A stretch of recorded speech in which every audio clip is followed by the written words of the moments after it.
Hotel, তো অবশ্যই মাকে দর্শন করুন। এবং খাবার খেতে হলে, ভালো খাবার খেতে হলে ভাটিবাড়ি শিবদের হোটেলে আসুন। চিকেন থালি, মটন থালি এবং ইলিশ থালি। বাহ, এই অসময়েও ইলিশ থালি দিদি?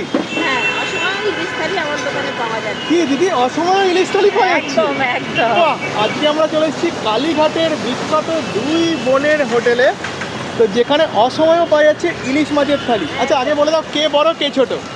বড় ছোট। তোমার নাম? চন্দনা পাত্র, বন্ধনা সিং। চলো তাহলে আজকে কি কি থালি রেডি হলো আমাদের দেখিয়ে দাও। চলো। হালকা করে একটু সর্ষে দিচ্ছি, আমরা সর্ষেটা পুরো ছেঁকে করি।